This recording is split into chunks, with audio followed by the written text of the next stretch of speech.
Goodbye to All That, do Robert Graves. Robert Graves é um escritor inglês, poeta, foi professor de literatura inglesa também, professor de poesia, crítico literário, romancista, autor de romances históricos. Serviu durante a Primeira Guerra, ele chegou a ser promovido, chegou ao posto de capitão. E essa aqui é a sua autobiografia, que cobre desde a sua infância até 1929, quando o livro foi publicado, sendo que o epílogo ele escreveu em 1957, quando já tinha bastante tempo que ele estava morando em Majorca, na Espanha, que foi o lugar que ele escolheu para sua residência. O Graves conta na primeira parte do livro a sua infância, como eu falei. Ele inclusive tinha na sua árvore genealógica, por parte da sua mãe, ascendência alemã, e isso criou alguns problemas para ele. Até parte do seu nome, von Ranke, né, era olhado com suspeita por algumas autoridades, mas especialmente por outros colegas seus, oficiais e não oficiais, na época da Primeira Guerra, por causa de uma situação em que ele foi promovido e causou uma certa inveja. Ele chegou inclusive a ser acusado de estar fazendo espionagem, ser um espião a serviço dos alemães, por causa do seu segundo sobrenome, né? Ele era muito jovem, ele nasceu em 1895 e a Primeira Guerra começa em 1914, né? E ele veio a falecer aos 90 anos, em 1985. Então tem muita coisa que não cobre, que esse livro não cobre, né, sobre o resto da vida dele, mas o que tem é bem interessante. Quando ele ainda não tinha 18 anos, né, ele foi para uma escola, né, talvez aquilo que eles chamam talvez de escola preparatória, escola antes, né, da universidade, que ele ia para Oxford, mas aí aconteceu a guerra. E em Chester House ele tem algumas experiências que, como eu estive traduzindo o livro, eu fiquei com a impressão de que há uma insinuação de abuso sexual quando ele fala de Chester House. E quando ele chega no epílogo desse livro, que ele escreveu mais tarde, em 1957, na segunda edição desse livro, ele diz que, embora Chester House continue de pé e é uma escola extremamente conceituada, né, na época que ele está escrevendo esse epílogo, em 1957, que se fala até do então muito jovem, né, Príncipe Charles, de repente ir para lá, ele, Graves, nunca mandaria os filhos dele para lá. Ele faz até uma observação um pouco irônica quando ele reencontra alguns amigos que ele tinha conhecido na época de Chester House, né, antes dos 18 anos. Um foi o humorista Max Beerbohm, né, que fazia caricatura e escrevia contos assim humorísticos, e o outro, o grande compositor inglês, né, o Vaughan Williams, que ele reencontra muito tempo depois de Chester House, muitos anos depois. E aí o Graves observa com uma certa ironia, né, que ele considera incrível que o maior caricaturista inglês que ele conhece e o maior músico da sua geração tenham se formado numa escola que ele considerava uma das escolas mais filisteias da Inglaterra. Aí ele nos conta um pouco disso, do que acontece com ele em Chester House. Eu cheguei a fazer uma pesquisa, inclusive tem uma história em Chester House de abuso sexual, tá? Quem procurar na internet vai achar coisas mais recentes. A escola tem alguns escândalos sobre isso. E eu achei, se eu entendi corretamente, né, porque essa não é a minha língua e eu não sou fluente, eu achei que há umas insinuações disso aqui quando ele conta os tempos dele lá. Em 1912, 1913, antes da guerra, quando ele estava estudando lá. Inclusive, ele fala que a escola era extremamente rigorosa, que criava uma espécie de casta dentro da casta, né?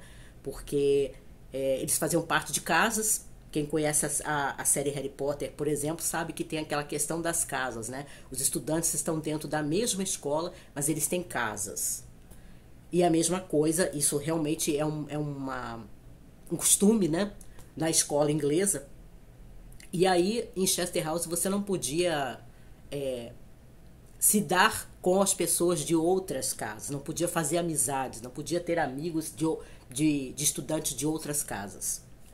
Mas ele faz até algumas amizades de outras casas por causa do clube de poesia ao qual ele se filia, né? O clube de poesia que era um dos clubes que tinha em Chester House, que ele se sentia assim muito peixe fora d'água, né?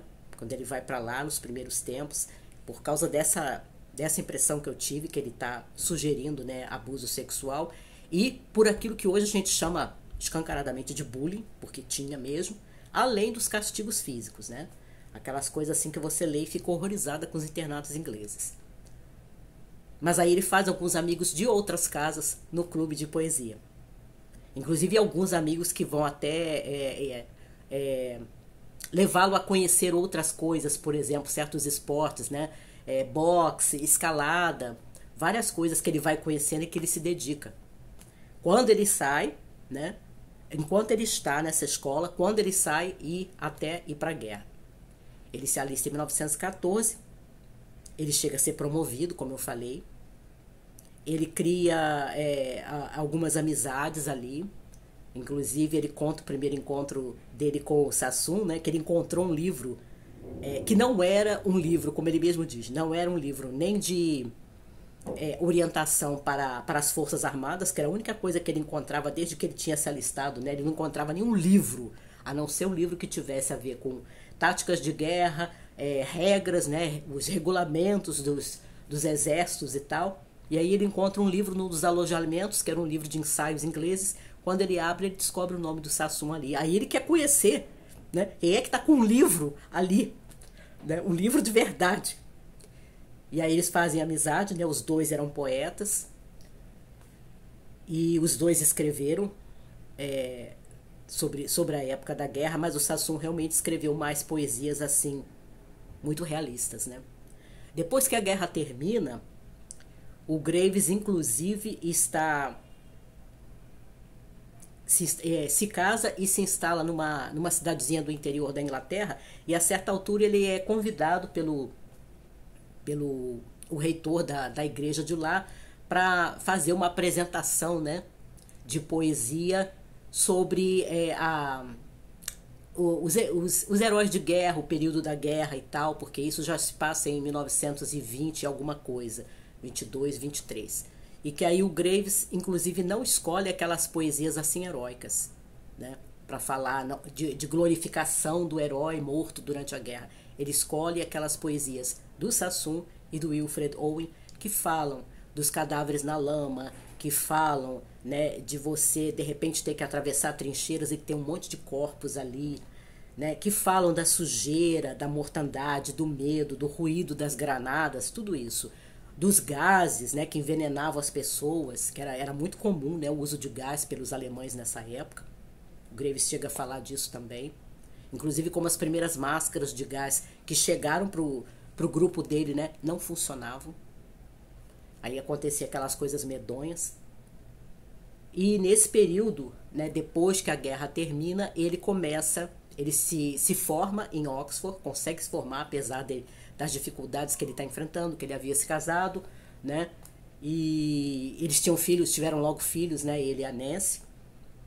E então era uma vida assim muito corrida, né? Muito apertada, com 4 crianças pequenas. E a Nancy não tinha muita saúde. Ele às vezes também passava mal, porque ele chegou a ter a famosa gripe espanhola, né? Mas ele decidiu que ele não ia morrer por gripe espanhola quando ele tinha atravessado a guerra toda, conseguindo estar vivo, né?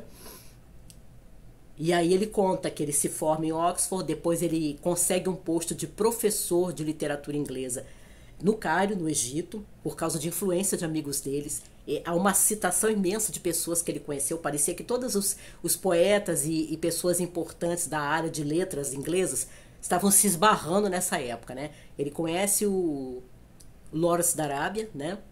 O Thomas Edward Lawrence, faz amizade com ele, que era coronel Lawrence até nessa época. Ele conhece o John Masefield, que ajuda muito ele. Ele conhece o Thomas Hardy, final de vida, quando o Hardy havia já acabado de encerrar a sua parte de carreira de romancista e estava voltando a se dedicar à poesia, né, que era o que o Hardy realmente gostava. O Graves fala um pouco das conversas que eles tinham, né, sobre literatura e sobre poesia. Ele vai mencionando uma porção de gente aqui que você fica, nossa, todo mundo se esbarrava nessa época, né, todo mundo estava se conhecendo. E aí ele vai pro Cairo, consegue esse posto lá, porque a Nancy estava doente de uma tal forma que o médico diz que só num ambiente, num clima mais quente, que o inverno inglês não ia ajudar ela, ela ia piorar e de repente até morrer. Aí eles vão para lá com as crianças, ficam lá algum tempo, mas não é muito bom, né? Não só ele tem alguns problemas com o sistema lá, né? Como também as crianças pegam sarampo e a criança mais nova, o Sam, né, que era o garotinho mais novo, inclusive fica surdo. E a gente tem a parte final do livro quando ele conta que ele e a esposa, né, acabaram se separando e que ele vai para Majorca, que ele não ia mais residir na Inglaterra, né? Ele se casou de novo.